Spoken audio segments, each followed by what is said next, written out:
Yeah, I'll react to that, sure. Flew in the skies of the Second World War. Hey guys, which country had the most effective... I'm gonna subscribe. I've been watching a few of these videos. Not reacting, but watching. Which country had the most effective fighter planes in World War II? My gut wants to say Germany, but I don't know. I'm guessing either Germany or Britain. Out other hundreds of fighter planes flew in the skies of the Second World War, taking out other aircraft and striving for air superiority while also undertaking specific operations, such as all-weather and night. I'm assuming Germany because I think they were super dominant, especially early on. And didn't they even have a jet aircraft very late in the war? And so I'm just assuming. Fighting, intercepting, ground attack, light bombing, escorting, pathfinding, and reconnaissance. Many fighters were manufactured in Japan, Germany, the Soviet Union, Great Britain, America, France, and Italy, though Czechoslovakia, the Netherlands, Australia, Finland, Hungary, Poland, Romania, and Yugoslavia made fighters too. And many pilots operated fighters manufactured in countries. I heard kangaroos always ripped. Other than their own. While we need pilots operated fighters manufactured in countries other than their own. While we have made a two-part video outlining some of the flying aces of World War II, we have yet to outline the aircraft in which many of them flew. So in this video, we're going to list our top 10 fighters from 5 fighting nations. Go. While every aircraft undeniably had its strengths, and while it often came down to the effectiveness of the pilots and their command, hold out to the end of the video because we are going to be revealing what we believe was the all-round best fighter of the Second World War out of the top 10 Messerschmitt. Undeniably, Japan's most famous aircraft, the Mitsubishi A6M-0, was an agile, long-range fighter used right up until the end of the war, towards which it was employed in kamikaze missions.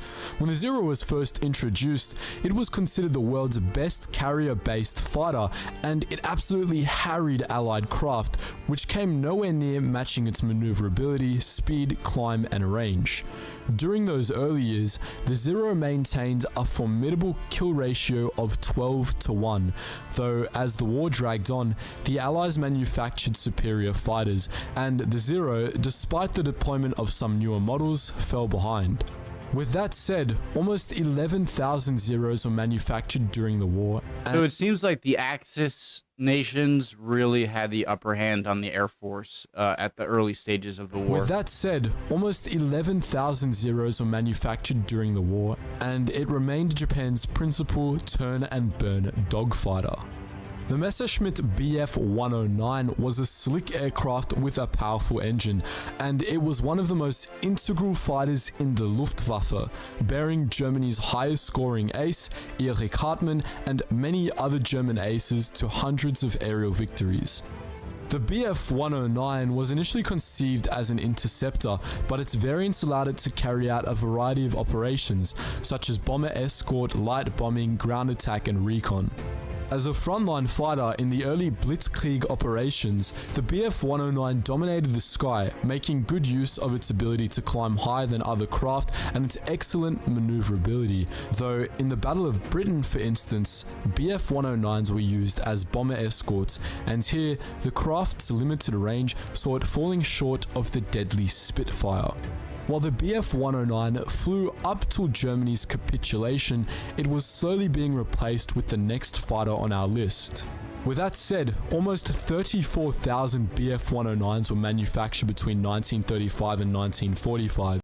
34,000 Bf 109s were manufactured between 1935 and 1945 for use both in the Spanish Civil War and World War II. The Bf 109's replacement, the Focke-Wulf Fw 190, could carry more and thus take on a variety of roles, fighting in the day and night, dropping bombs and ripping up ground targets, and it was superior in most aspects to the British Spitfire for a time, making absolute hell for the RAF until they upgraded their Spitfire and made hell back. Capable of bearing much more firepower than the Bf 109 while remaining quick and agile, the Fw 190 was a favorite among German pilots, and many German aces racked up hundreds of kills in the cockpit of this deadly aerial predator. The FW-190 terrorized the skies from August 1941 to the end of the war, and over 20,000 FW-190s were produced from 1939 to 1945.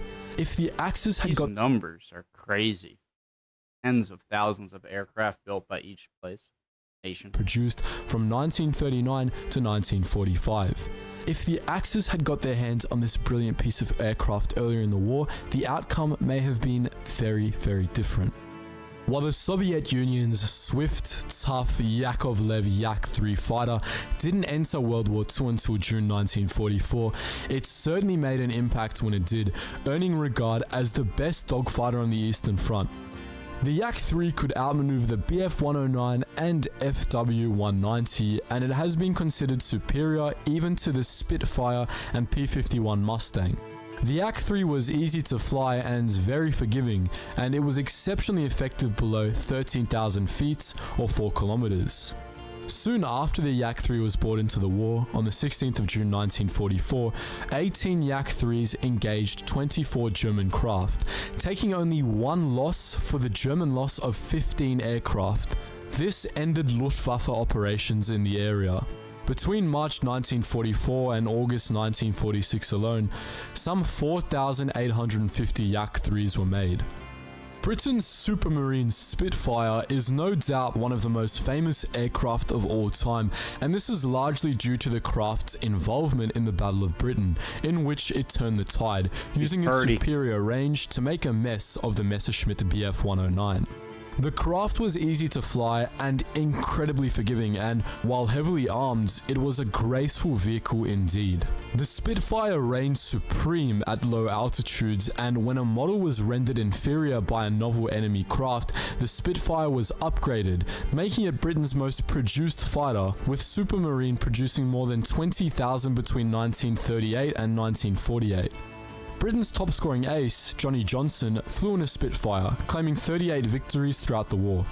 Now, I had no idea just how many planes, like the amount of production, because I often think about like statistics of modern militaries and the aircraft they have, and I think the U.S. has the biggest air force, and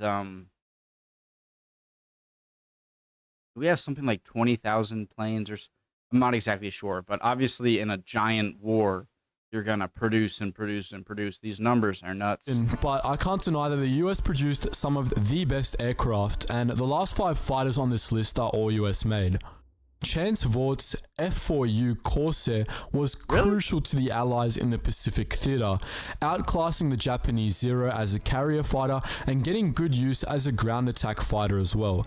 Overall, it boasted an 11-to-1 kill ratio over the Japanese craft, and some Japanese pilots claimed the Corsair was America's best all-round fighter. The first Corsair ace, Kenneth Ambrose Walsh, described battling Zeros in F4Us. Whoever had altitude dictated the terms of the battle, and there was nothing a Zero pilot could do to change that. We had him. The Corsair F4U was so successful it was employed in the Korean War, in which it battled Soviet Yak-9s, and more than 12,500 were produced between 1942 and 1943. Republic Aviation's P-47 Thunderbolt was one of the war's toughest, heaviest fighters, weighing up to 8 tons when fully loaded and capable of bearing rockets or a single 2,500 pound or 1,100 kilo bomb, additional to 8 50 caliber machine guns. As the Thunderbolt had such a high weight capacity, it could be used for various types of operations, including standard air-to-air combat, escorting bombers, delivering bombs itself, and ground attacks, though it was known for its exceptional performance at high altitudes. The Thunderbolt was a bit of a tank, with Luftwaffe ace Heinz Baer stating it could absorb an astounding amount of lead, though another German ace, Kurt Bühligen, said it was too heavy for some maneuvers and claimed he could see it coming from behind and simply outmaneuver it. More than 15,600 Thunderbolts were produced between 1941 and 1945. North American Aviation's P-51 Mustang was another fighter which saw use in the Korean War after World War II, though this craft was first conceived upon the British RAF's request for a new fighter capable of being mass-produced. When its original engine was replaced with a Rolls-Royce Merlin, this fighter was capable of competing with the Luftwaffe aircraft, though the Mustang was also highly effective in escort operations and as a fighter bomber. It was a solid all-rounder, though its exceptional range and maximum effective altitude distinguished it most. The Mustang entered the war under the RAF early in 1942, and more than 15,000 were made. While most of the fighters we've listed were of fairly conventional designs, Lockheed's P-38 Lightning was anything but, though that did not at all take away from this aircraft's formidability. Its twin balloons and twin turbocharged engines allowed it to go further than many other fighters, making it particularly useful for flights over spans of water, and it was largely considered one of the most streamlined planes ever made. The Lightning was effective in most aerial combat roles, capable of dogfighting. I love how the Lightning was effective. Airplanes like this look like they're like literally like two fronts of other fighter planes. Just take the cockpit out, strap them to the wings, and then put a new cockpit in the middle, which I guess essentially that's what it is. Effective in most aerial combat roles, capable of dogfighting, raining hell on targets down below, escorting other aircraft over especially long distances, and undertaking long-distance recon operations. The Lightning was highly successful in the Pacific Theater and China-Burma-India Theater, in which America's top-scoring pilot, Rich Bong, claimed his acehood. Rich Dick Bong. Some Luftwaffe pilots nicknamed the Lightning Fork-tailed Devil, while the Japanese deemed it 2 planes, 1 pilot. Yeah, the Lightning flew for as long as America was in the war, and between those years, more than 10,000 were made. Before we reveal what we believe was the best fighter, we've got to pay our respects to the sexiest aircraft to grace the skies of the Second World War. UFO? We are of course referring to Vought V173, or the Flying Pancake.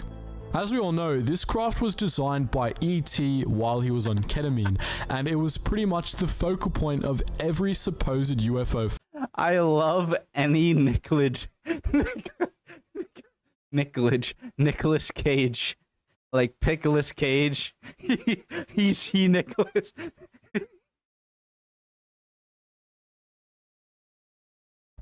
Tickles Page.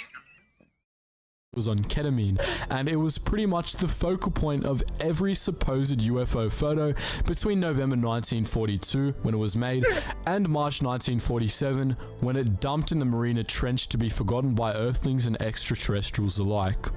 Just pulling your leg, it was restored and propped in a museum as part of their freak show. A whopping one of this aircraft was produced, and it flew exactly no combat missions during the war. Pancakes aside, which of our contenders was the all-round best? Sorry Supermarine, but Lockheed's P-38 Lightning takes the cake. It was an incredibly versatile long-range aircraft, albeit not as effective a dogfighter as some of the other planes on this list, but it was also extremely forgiving of its pilots, and it was the only American plane that was produced on a large scale from the beginning of America's involvement in the war to the end of the war.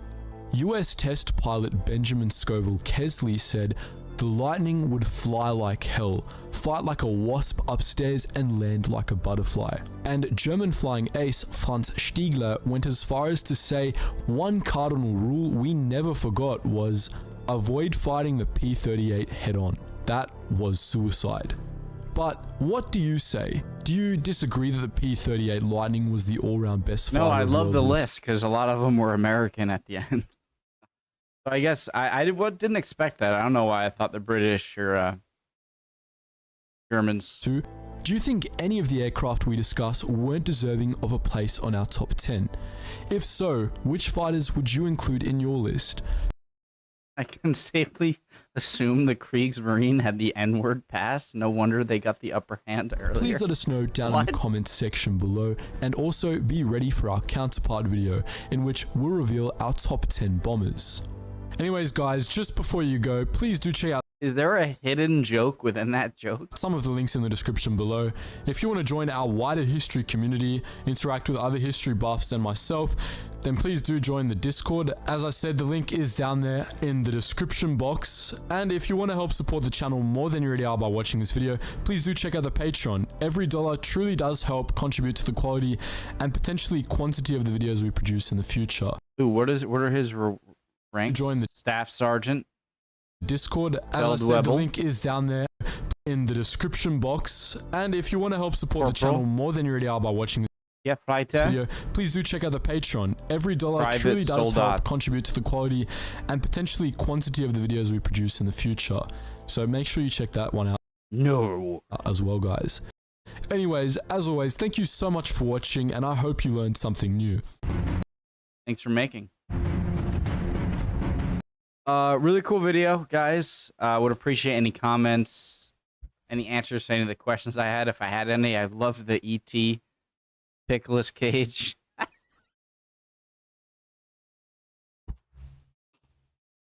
Oh, I want to make a profile picture. All right, love y'all. Hope y'all doing well. See you next time. Bye.